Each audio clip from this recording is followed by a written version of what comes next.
The walls around Iran were not built overnight. They were built brick, by fear, by isolation, by silence from the outside world.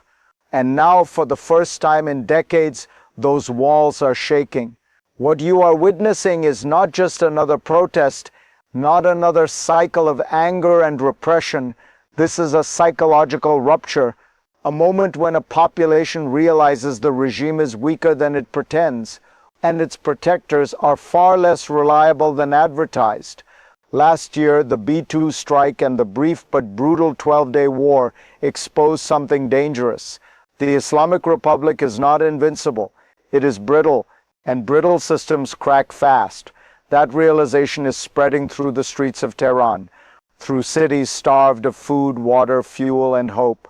If you want to understand why this moment matters, not just for Iran, but for the global balance of power, stay with me, because what happens next could redraw more than borders. And if this kind of analysis helps you see the world more clearly, take a moment to engage. It tells me you want to go deeper. This is only the beginning. Let's step back and frame the real question. What we are really watching in Iran is not chaos. It is structure breaking down. Every regime survives on three pillars: fear, function, and the belief that resistance is futile. The Islamic Republic is losing all three at once. Fear weakens when people stay in the streets for a third consecutive week.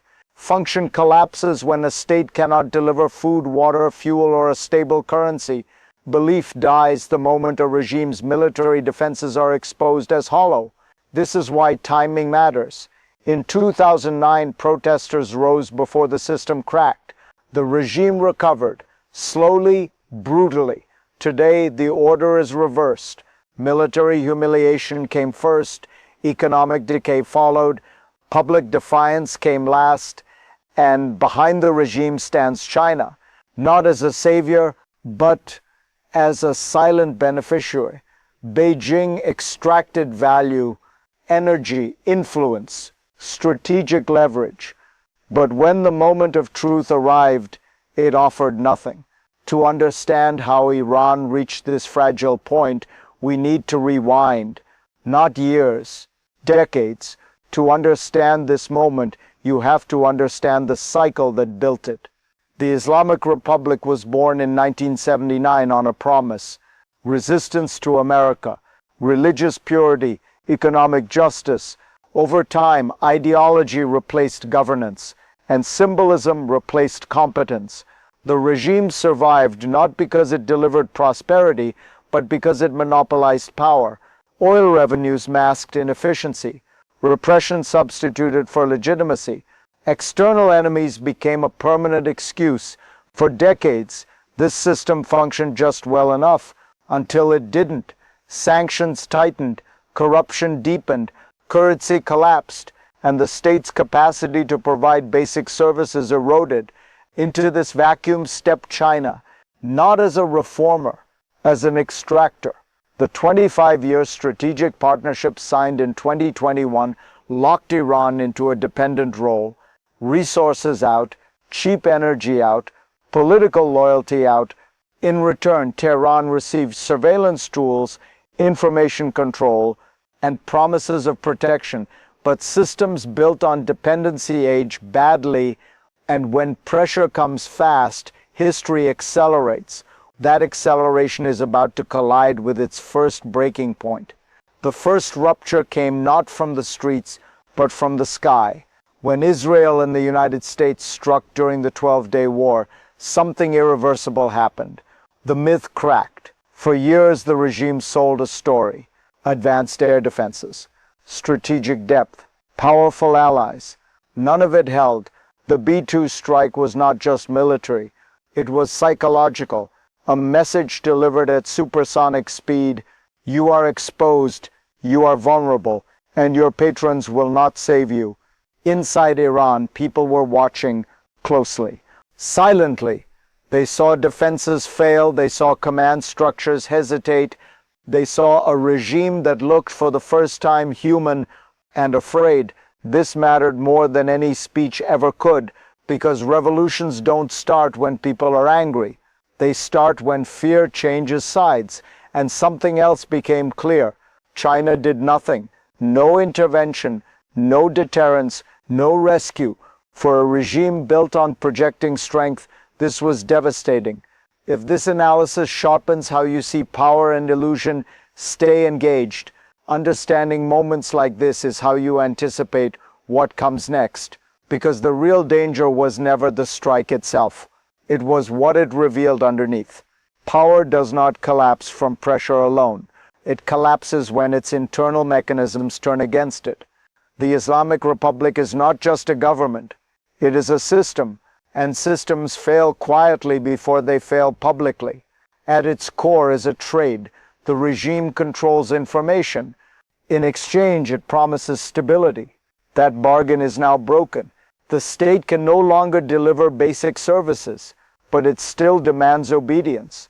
And to enforce that obedience, it relies on a tool set refined with Chinese assistance, the National Information Network, the so-called halal internet. This is not censorship in the old sense, it is architecture, a parallel digital universe designed to isolate a population from reality. When protests rise, the regime doesn't argue, it disconnects. For nearly a week, Iran has been digitally sealed, commerce frozen, communication severed, trust destroyed. This is effective in the short term, but catastrophic over time. Every shutdown accelerates economic decay. Every blackout teaches citizens what the regime fears most: connection.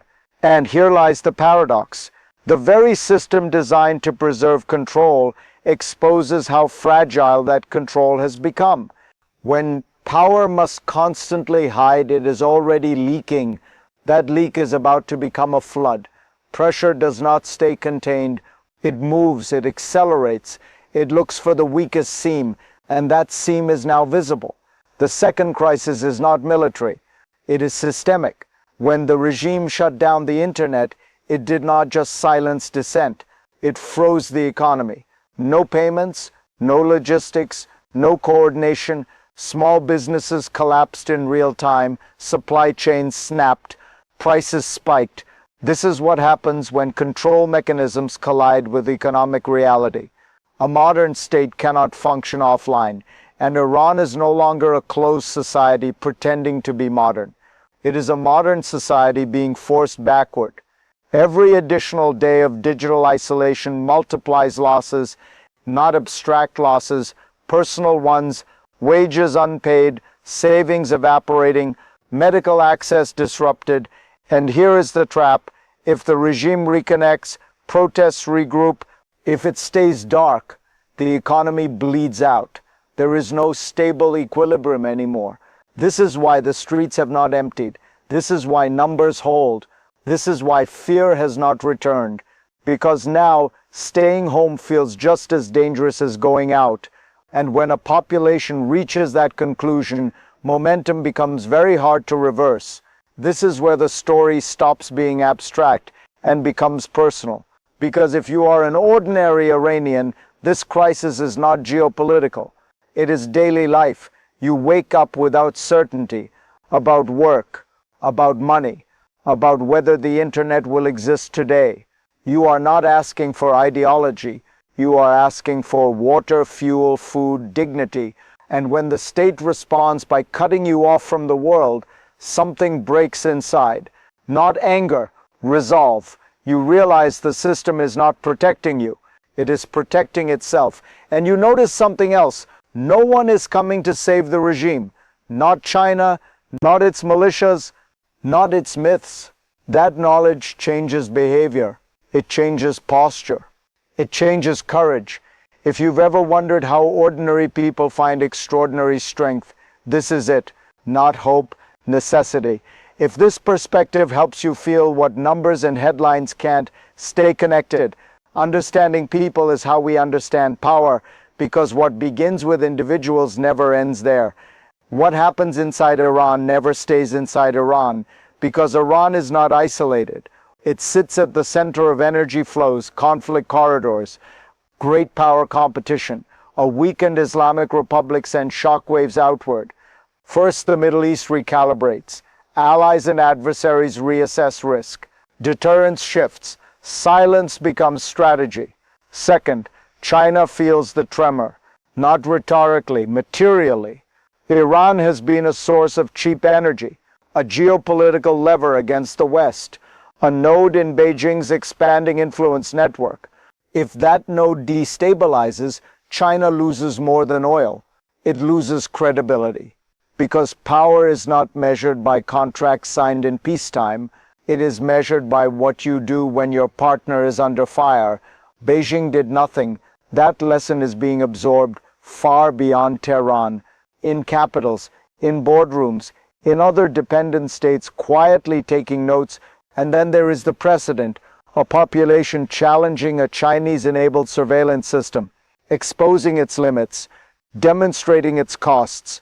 That is dangerous knowledge, because once a system of control is shown to be breakable, it stops being universal. What began as local unrest is now a global signal. The future is not a single outcome. It is a range, defined by pressure, choices, and timing. There are three plausible paths from here. The first is stabilization through force. The regime reconnects selectively, arrests leaders quietly, restores just enough services to survive. China resumes extraction. The system limps on, weaker, more paranoid, but intact. This is the status quo scenario. Ugly, familiar, and deeply unstable. The second path is fragmentation. Protests persist. Economic damage compounds. Elites split behind closed doors. No dramatic collapse, just erosion. Authority leaks. Regions drift. Control becomes uneven. This is the most likely scenario. The third path is rupture, a symbolic break, a moment when fear flips permanently, when the wall comes down, not because of foreign intervention, but because the system runs out of legitimacy. History tells us this path is rare, but when it arrives, it moves fast. Which path emerges depends on one variable, time, and time is no longer neutral. Every system tells you who it really is in its final moments. The Islamic Republic has blamed America for every failure since 1979, regardless of what Washington did or didn't do. That excuse no longer works. What has changed is not rhetoric. It is permission. For years, the regime held a veto over how the world responded. Speak softly, or you will strengthen us. Look away, or you will destabilize us. That veto is gone. Just as Ronald Reagan once understood that saying, "Tear down this wall," was not reckless but clarifying, this moment demands clarity. President Donald Trump has chosen not to confuse caution with wisdom. He has spoken, he has warned, and he has signaled that violence against protesters will not be cost-free. Critics call this provocative. History calls it consequential. Because walls do not fall when everyone whispers. They fall when people inside realize they are not alone. If you want to keep seeing beneath the surface of power, control, and collapse, stay with me. This story is not finished. It will be written in the streets.